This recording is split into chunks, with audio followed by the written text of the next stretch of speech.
Ya, pelonggaran KUR, pulihkan ekonomi itu yang menjadi tajuk kami pada hari ini dalam Hot Ekonomi. Masih bersama saya ada Pak Ruli dan juga Bang Ajib serta Mas Faisal melalui telekonferensi. Pak Ruli, tadi kita sudah sempat mendengar apa yang diungkapkan oleh HIPMI terkait beberapa hal dan juga kendala di lapangan. Kalau dilihat ternyata bukan persoalan bunga yang tinggi, tapi adalah persoalan akses, kemudian juga literasi keuangan yang sangat rendah. Nah, untuk menaikkan domestic demand supaya tidak banyak impor dan supaya sektor grassroots bisa tumbuh kembali, apa yang dilakukan oleh pemerintah? Iya, baik, terima kasih. Saya kira sebelum saya menjawab pada persoalan yang tadi disampaikan, saya mengapresiasi nih Pak Pitra, Pak Ajib. Indonesia bangga dengan Anda, generasi muda yang mampu berpikir jernih, cerdas, dan saya kira yang paling penting adalah optimis. Ya. Jadi ini hal yang harus saya garis bawahi sebagai seorang dosen begitu. Kemudian yang kedua tentang persoalan literasi ya, atau akses dulu. Ya, terserah. Ya. Akses dulu mungkin, karena akses, kan ya. Persoalannya bukan hanya bunga yang tinggi. Saya kira itu benar. Jadi apa yang disampaikan tadi, di satu sisi bunga rendah memang juga menjadi harapan dari masyarakat, tapi yang mereka harapkan sebetulnya adalah kecepatan, kemudahan proses. Ya, itu yang paling dibutuhkan. Itulah yang kemudian oleh pemerintah juga dipahami dan direspon melalui hadirnya lembaga-lembaga keuangan yang lain. Contohnya PNM ya, Permodalan Nasional Madani hadir. Bunganya saya kira masih cukup tinggi lah, 24% begitu. Tapi proses dan juga pendampingannya sangat intensif. Demikian juga Pegadaian. Itu lembaga-lembaga keuangan. Plus sekarang yang didorong oleh Pak Menteri Koperasi dan UMKM adalah hadir kembalinya koperasi sebagai lembaga pembiayaan UMKM. Ini adalah bagian untuk menghadirkan akses yang mudah. Itu satu. Nah, tapi kaitan dengan literasi, saya kira ini juga solusi yang bagus. Mohon maaf, background saya adalah dari gerakan koperasi. Masyarakat itu, anggota-anggota koperasi pada dasarnya mereka tidak mau pusing dalam urusan-urusan keuangan, maunya simpel dan lain sebagainya. Maka hal yang baik yang dilakukan saat ini, pertama tadi di kami itu ada BLU, lembaga pembiayaan dana bergulir LPDB. Kebijakan tahun ini adalah diarahkan untuk koperasi, 100% koperasi. Untuk apa? Agar koperasi bisa melayani anggota yang tadi tidak mau ambil pusing terlalu jelimet dalam urusan-urusan keuangan melalui lembaga perbankan, hingga pola ini menjadi sangat efektif. Koperasi menjadi, sebut sajalah, organ dari upaya sistematis membangun UMKM yang kuat melalui pembiayaan yang prosesnya mudah. Dan memang mudah-mudahan tingkat suku bunga juga bisa. Ini akan kembali lagi seperti dulu koperasi. Karena kan kita tahu banyak sekali koperasi bodong di Indonesia. Dan itu membuat akses dan kepercayaan masyarakat akhirnya hilang. Ya, itu saya kira ini sesuatu yang harus diklarifikasi dari yang lain. Jadi begini Mas, benar. Tadi pun saya sampaikan dalam diskusi dengan Pak Menteri. Pak Menteri sebetulnya ini sejak dulu kehadiran BUD, kelahiran KUD sepertinya arahnya untuk membantu masyarakat. Sebetulnya koperasi itu hadir seperti itu mestinya. Tapi kemudian dalam perjalanannya, kemudahan-kemudahan regulasi yang memang untuk melayani masyarakat itu dimanfaatkan oleh orang-orang yang tidak bertanggung jawab. Muncullah fenomena yang tadi Anda sebut, koperasi bodong dan lain sebagainya. Saya kira ini bagian daripada ekses yang harus diatasi secara regulatif. Itu satu. Tapi kita pun harus jujurlah. Saya mengamati dari tahun 2015 sampai 2020 yang melakukan praktek-praktek seperti itu ada 34 lembaga atau unit pembiayaan. Koperasi melakukan oleh koperasi dilakukan oleh hanya 8. Saya tidak mengatakan 8 itu angka kecil, tapi sebetulnya ada 25 lembaga yang lain yang non koperasi. Saya katakan janganlah telunjuk kita selalu diarahkan koperasi sebagai tempat orang-orang jahat begitu ya. Jangan seperti itulah. Orang jahat itu ada di koperasi ataupun di bukan koperasi. Nah, tinggal masalahnya saat ini bagaimana koperasi yang kita idam-idamkan secara ideologis itu mampu berperan sebagai bagian daripada satu akses pembiayaan yang mudah dan murah bagi para anggota. Itu yang paling penting. Kemudian yang kedua tentang literasi. Bagaimana koperasi itu memberikan pendampingan, memberikan penjelasan, memberikan pencerahan tentang bagaimana mengelola keuangan yang mudah dipahami oleh anggota sesuai dengan tingkat pendidikan dan budaya. Saya kira dalam perspektif itu kita harus mulai berpikir jernih. Apakah hal itu sudah ada pembenahan Pak dari sekarang? Skemanya Kira, sudah dibuat dan dirubah, ada grand design-nya? Jadi bulan Juni yang lalu saya sendiri yang menandatangani ada moratorium untuk pendirian koperasi simpan pinjam baru. Kita benahi sistem pengawasannya. Sistem pengawasan jadi begini juga supaya masyarakat literasi berkoperasinya juga bagus.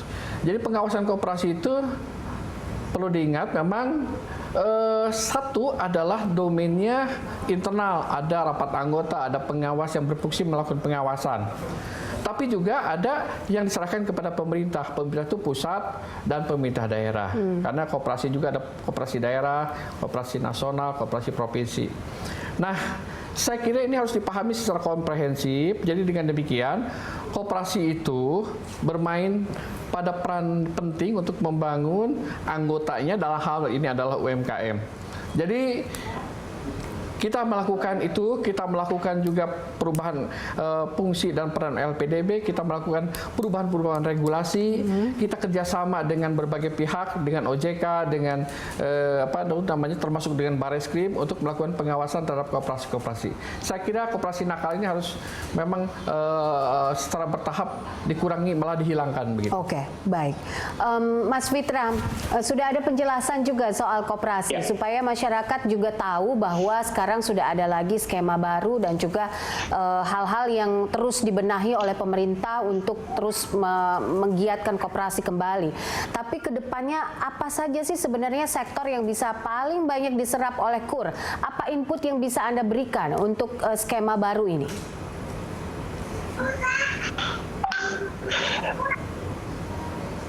Mas Fitra. Baik, sepertinya kita masih memiliki kendala dengan Mas Fitra. Halo, Mas Fitra. Baik, oke. Bang Ajib, saya ke Bang Ajib dulu sambil menunggu kami memperbaiki dengan Mas Fitra. Menurut Anda sektor usaha apa yang paling banyak menyerap kebutuhan dari KUR ini?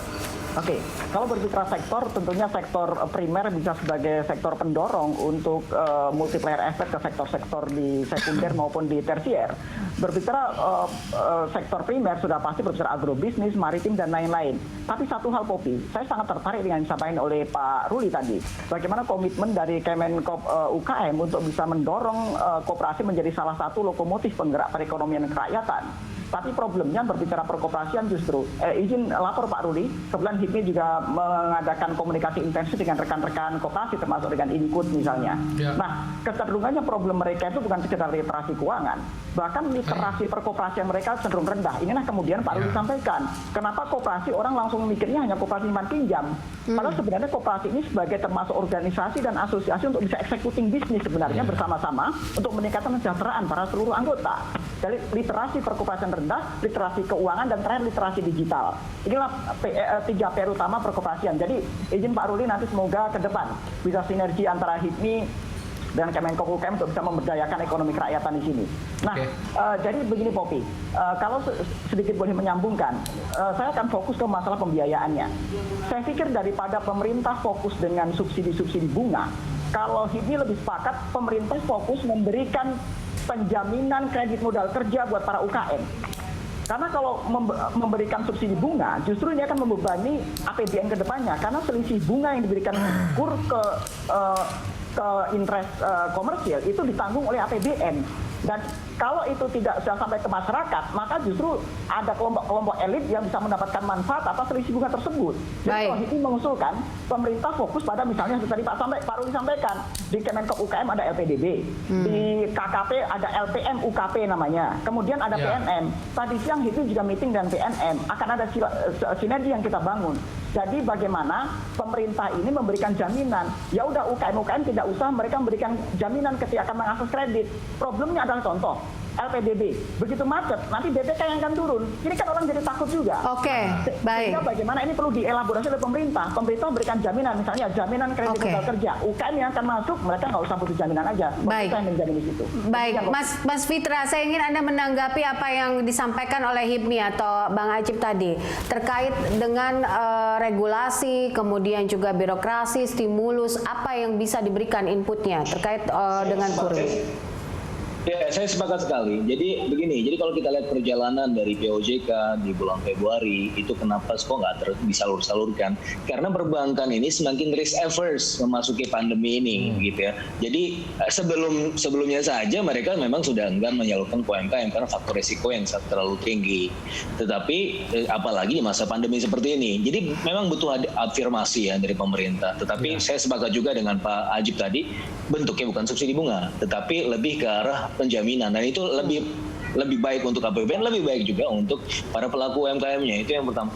Terus yang kedua, saya sepakat juga dengan adanya koperasi ini karena begini, karena bank sebagai intermediaries ke real sector ini sangat terbatas sekali, dan kebanyakan kredit-kredit mereka lebih banyak kredit yang memang tidak produktif.